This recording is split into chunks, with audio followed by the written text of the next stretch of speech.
ಇಂದು ಪ್ರಧಾನಿ ನರೇಂದ್ರ ಮೋದಿ ಬೆಂಗಳೂರಿಗೆ ಆಗಮಿಸ್ತಾ ಇದ್ದಾರೆ। ಇವತ್ತು ಬೆಳಗ್ಗೆ 10 ಗಂಟೆಗೆ ಪ್ರಧಾನಿ ನರೇಂದ್ರ ಮೋದಿ ಬೆಂಗಳೂರಿಗೆ ಬರ್ತಾರೆ। ಎರಡು ಪ್ರಮುಖ ವಿಚಾರಗಳನ್ನು ಮುಂದಿಟ್ಟುಕೊಂಡು ಪ್ರಧಾನಿ ನರೇಂದ್ರ ಮೋದಿ ಆಗಮಿಸ್ತಾ ಇರೋದು।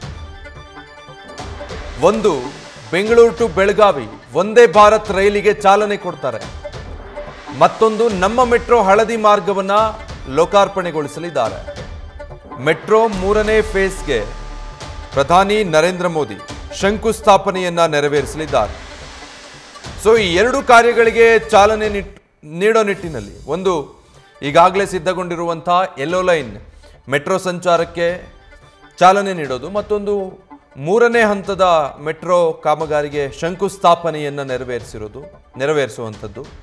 ಅದರ ಜೊತೆಗೆ ವಂದೇ ಭಾರತ್ ರೈಲು ಬೆಂಗಳೂರಿಂದ ಬೆಳಗಾವಿಗೆ ಅದಕ್ಕೂ ಕೂಡ ಇವತ್ತು ಚಾಲನೆ ನೀಡ್ತಾ ಇದ್ದಾರೆ। ಸೊ ಬೆಂಗಳೂರು ಸಂಪೂರ್ಣವಾಗಿ ಇವತ್ತು ಕೇಸರಿಮಯ ಆಗಿ ಕಂಗೊಳಿಸ್ತಾ ಇದೆ। ಪ್ರಧಾನಿ ನರೇಂದ್ರ ಮೋದಿ ಆಗಮನಕ್ಕೆ ಅಗತ್ಯವಿರುವ ಸಂಪೂರ್ಣ ಸಿದ್ಧತೆಗಳನ್ನು ಈಗಾಗಲೇ ಮಾಡಿಕೊಳ್ಳಲಾಗಿದೆ। ರಾಜ್ಯ ಸರ್ಕಾರದ ವತಿಯಿಂದ ಕೂಡ ದೊಡ್ಡ ಪ್ರಮಾಣದಲ್ಲಿ ಪ್ರಧಾನಿ ನರೇಂದ್ರ ಮೋದಿಗೆ ಪೊಲೀಸ್ ಭದ್ರತೆಯನ್ನು ನಿಯೋಜನೆ ಮಾಡಲಾಗಿದೆ। ಹೆಚ್ಚಿನ ಸಂಖ್ಯೆಯಲ್ಲಿ ಪೊಲೀಸರನ್ನ ನಗರದಾದ್ಯಂತ ನಿಯೋಜನೆ ಮಾಡಲಾಗಿರುವಂಥದ್ದು।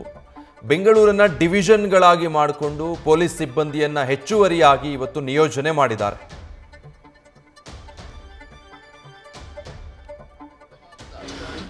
ಅಲ್ಲಿಯ ಮಹಾಜನತೆಗೆ ಸಾಕಷ್ಟು ಅನುಕೂಲ ಆಗ್ತದೆ। ಐಟಿ ಕಾರಿಡಾರ್ಗೆ ಅಲ್ಲೂ ಕೂಡ ಸಾಕಷ್ಟು ಅನುಕೂಲ ಆಗ್ತದೆ। ಹಾಗಾಗಿ ಎಲ್ಲರೂ ಕೂಡ ಇವತ್ತು ಎದುರು ನೋಡ್ತಾ ಇದ್ದಾರೆ। ನಮಗೆಲ್ಲರೂ ಕೂಡ ಸಂತೋಷ ಇದೆ, ಹೆಮ್ಮೆ ಇದೆ। ಕೇವಲ ಭಾರತೀಯ ಜನತಾ ಪಾರ್ಟಿ ಕಾರ್ಯಕರ್ತರಲ್ಲ, ಇವತ್ತು ಬೆಂಗಳೂರು ಮಹಾಜನತೆ ಮತ್ತು ರಾಜ್ಯದ ಜನರು ಕೂಡ ಇವತ್ತು ಮೋದಿಜಿಯವರ ಈ ಒಂದು ಭೇಟಿ ಎದುರು ನೋಡ್ತಾ ಇದ್ದಾರೆ। ಇವತ್ತು ವಿಶೇಷವಾಗಿ ಎಲ್ಲೋ ಮೆಟ್ರೋ ಲೈನ್ ಜೊತೆಯಲ್ಲಿ ಬೆಂಗಳೂರು ಬೆಳಗಾವಿ ಮಧ್ಯೆ ವಂದೇ ಭಾರತ್ ಟ್ರೈನನ್ನು ಕೂಡ ಇವತ್ತು ಲೋಕಾರ್ಪಣೆ ಆಗ್ತಾ ಇದೆ। ನಾವೆಲ್ಲರೂ ಕೂಡ ತುಂಬ ಸಂತೋಷವಾಗಿದ್ದೇವೆ।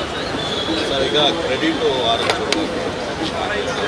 ಅವ್ರು ಹೇಳ್ತಿರೋದು ಸರ್, ಅಶೋಕ್ ಅವರಿಗೆ ಅಫಿಷಿಯಲಿ ಇನ್ವೈಟೇ ಮಾಡಿಲ್ಲ ಅಂತ ಹೇಳಿ ನೋಡಿ, ಮಾನ್ಯ ವಿರೋಧ ಪಕ್ಷದ ನಾಯಕರು ಆರ್ ಅಶೋಕ್ ಅವರು ನನಗೂ ಕೂಡ ಮೊನ್ನೆ ಮಾಹಿತಿ ಬರ್ತಾ ಇದ್ದಾಗ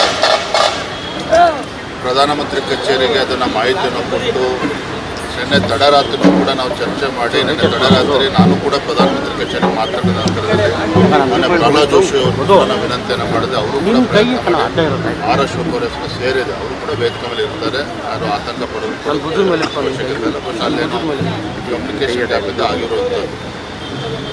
ಆದರೆ ಇವತ್ತು ನಾವೆಲ್ಲರೂ ಕೂಡ ಭಾರತೀಯ ಜನತಾ ಪಾರ್ಟಿಯ ಎಲ್ಲ ನಮ್ಮ ನಾಯಕರುಗಳು, ಎಲ್ಲ ಕಾರ್ಯಕರ್ತರು ಮತ್ತು ರಾಜ್ಯದ ಜನತೆಯೂ ಕೂಡ ಒಂದಿನ ಮೋದಿಜಿಯವರ ಭೇಟಿ ಎದುರು ನೋಡ್ತಾ ಇದ್ದೆ, ಬಹಳ ಸಂತೋಷ ಸರ್। PM ಬರ್ತಿರೋದ್ರಿಂದ ಡೀಟೇಲ್ಸ್ ಕೊಡ್ತಾರೆ ಪ್ರಗತಿ, ಲೈವ್ ನಲ್ಲಿ ಜಾಯ್ನ್ ಆಗ್ತಾ ಇದ್ದಾರೆ। ಪ್ರಗತಿ, ಇವತ್ತು ಪ್ರಧಾನಿ ನರೇಂದ್ರ ಮೋದಿ ಆಗಮನ ಬೆಂಗಳೂರಿಗೆ, ಬಹುನಿರೀಕ್ಷಿತ ಹಳದಿ ಮೆಟ್ರೋ ಮಾರ್ಗದ ಲೋಕಾರ್ಪಣೆಗೆ ಕ್ಷಣಗಣನೆ ಆರಂಭ ಆಗಿದೆ, ಹೇಗೆ ಸಿದ್ಧವಾಗಿದೆ ಬೆಂಗಳೂರು?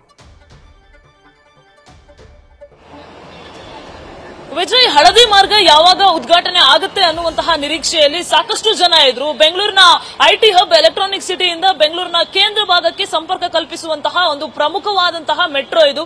ಸುಮಾರು 19.15 ಕಿಲೋಮೀಟರ್ ಉದ್ದದ ಮಾರ್ಗಕ್ಕೆ ಕೇವಲ 20 ರಿಂದ 25 ನಿಮಿಷದ ಒಳಗಡೆ ಕ್ರಮಿಸಬಹುದಾದಂತಹ ಒಂದು ಮಾರ್ಗ।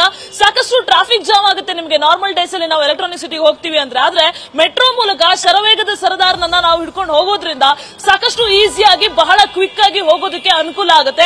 ಸೊ ಹಾಗಾಗಿ ಹಳದಿ ಮಾರ್ಗ ಮೆಟ್ರೋ ಉದ್ಘಾಟನೆಗೆ ಸಾಕಷ್ಟು ಐಟಿ ನೌಕರರಿಂದ ಹಿಡಿದು ಜನಸಾಮಾನ್ಯರವರೆಗೂ ಕೂಡ ವೇಟ್ ಮಾಡ್ತಾ ಇದ್ರು, ಯಾಕಂದ್ರೆ ಜಯದೇವ ಆಸ್ಪತ್ರೆಗೆ ಕೂಡ ಕನೆಕ್ಟ್ ಆಗುತ್ತೆ, ಬಹಳ ಕ್ವಿಕ್ ಆಗಿ ಹೋಗಬಹುದು ಅಂತ। ಸೊ ಹಾಗಾಗಿ ಪ್ರಧಾನಿ ನರೇಂದ್ರ ಮೋದಿ ಅವರು ಬೆಳಗ್ಗೆ 10 ಗಂಟೆಗೆ ಇವತ್ತು ದೆಹಲಿಯಿಂದ HAL ಗೆ ವಿಶೇಷ ವಿಮಾನದ ಮೂಲಕ ಬರ್ತಾರೆ।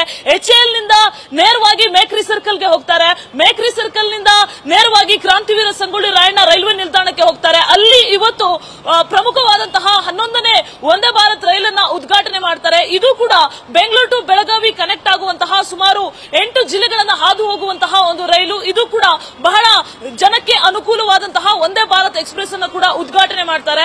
ಅದಾದ ಬೆನ್ನಲ್ಲೇ RV ರೋಡ್ಗೆ ನೇರವಾಗಿ ಪ್ರಧಾನಿ ನರೇಂದ್ರ ಮೋದಿ ಹೋಗ್ತಾರೆ, ರಸ್ತೆ ಮಾರ್ಗವಾಗಿ ಹೋಗ್ತಾರೆ। ನಾನೀಗ ಸೌತ್ ಎಂಡ್ ಸರ್ಕಲ್ ನಲ್ಲಿ ಕೂಡ ಇದ್ದೀನಿ, ಇಲ್ಲಿಯೂ ಕೂಡ ಸಾಕಷ್ಟು ಜನ ಬರುವಂತಹ ನಿರೀಕ್ಷೆ ಇದೆ। ರಾತ್ರಿಯಿಂದಲೂ ಕೂಡ ಇಲ್ಲಿ ಸಕಲ ಸಿದ್ಧತೆಯನ್ನ ಮಾಡಿಕೊಳ್ಳಲಾಗ್ತಾ ಇದೆ। ನೀವು ನೋಡ್ತಾ ಇರಬಹುದು, ಪ್ರತಿಯೊಂದು ಬ್ಯಾನರ್ಗಳಾಗ್ಲಿ ಫ್ಲೆಕ್ಸ್ ಗಳಾಗ್ಲಿ ಎಲ್ಲವೂ ಕೂಡ ರಾರಾಜಿಸ್ತಾ ಇರುವಂತದ್ದು। ಇಲ್ಲಿಯ ಸ್ಥಳೀಯ ಶಾಸಕರಾಗಿರುವಂತಹ CK ರಾಮಮೂರ್ತಿ ನೇತೃತ್ವದಲ್ಲಿ ಸಕಲ ಸಿದ್ಧತೆಗಳನ್ನು ಕೂಡ ಪರಿಶೀಲನೆಯನ್ನ ಮಾಡಲಾಗಿತ್ತು। ಜೊತೆಗೆ ನಾವು ಬಂದಂತಹ ಸಂದರ್ಭದಲ್ಲೂ ಕೂಡ CK ರಾಮಮೂರ್ತಿ ಅವರು ಇದ್ರು, ಇಲ್ಲಿ ಯಾವ ರೀತಿಯಾದಂತಹ ತಯಾರಿ ಆಗ್ತಾ ಇದೆ ಅನ್ನುವಂಥದ್ದನ್ನ ಇನ್ಸ್ಪೆಕ್ಷನ್ ಕೂಡ ಮಾಡಿದ್ರು. ಅದರ ಜೊತೆಗೆ ಇಲ್ಲಿ ಸುಮಾರು 3,000 ರಿಂದ 4,000 ಜನ ಸೇರುವಂತಹ ನಿರೀಕ್ಷೆ ಇದೆ. ಅವರೆಲ್ಲರೂ ಕೂಡ ಪ್ರಧಾನಿ ಮೋದಿ ಬರುವಂತಹ ಸಂದರ್ಭದಲ್ಲಿ ಪುಷ್ಪಾರ್ಚನೆ ಮಾಡುವಂತಹ ಒಂದು ಸಾಧ್ಯತೆ ಇದೆ. ಸೊ ಹಾಗಾಗಿ ಸಕಲ ರೀತಿಯಲ್ಲಿ ಕೂಡ ಪೊಲೀಸ್ ಬಂದೋಬಸ್ತ್ ಅನ್ನು ಕೂಡ ನೀವು ಗಮನಿಸ್ತಾ ಇರಬಹುದು. ಈಗಾಗಲೇ ಬೆಂಗಳೂರು ದಕ್ಷಿಣ ಡಿಸಿಪಿ ಕೂಡ ಸ್ಥಳಕ್ಕೆ ಬಂದು ಪರಿಶೀಲನೆಯನ್ನ ಮಾಡಿ ಹೋಗಿರುವಂತದ್ದು. ಸೊ ಪ್ರಧಾನಿ ಮೋದಿ ಆಗಮನಕ್ಕೆ ಸೌತ್ ಎಂಡ್ ಸರ್ಕಲ್ ನಲ್ಲೂ ಕೂಡ ಸಕಲ ತಯಾರಿ ಆಗಿರುವಂತದ್ದು. ಬರುವಂತಹ 1 ಗಂಟೆಯ ಮುಂಚಿತವಾಗಿ ರಸ್ತೆಯನ್ನ ಬ್ಲಾಕ್ ಮಾಡಲಾಗುತ್ತೆ, ವೆಹಿಕಲ್ ಅನ್ನ ತಡೆಯಲಾಗುತ್ತೆ. ಸೊ ಪ್ರಧಾನಿ ಮೋದಿ ಆಗಮನಕ್ಕೆ ಸಕಲ ಸಿದ್ಧತೆಯನ್ನು ಕೂಡ ಮಾಡಿಕೊಂಡಿರುವಂತದ್ದು. Vijay, thank you Pragati. News first ನಿರ್ಭೀತಿಯಿಂದ ನಿಮ್ಮ ಪರವಾಗಿ.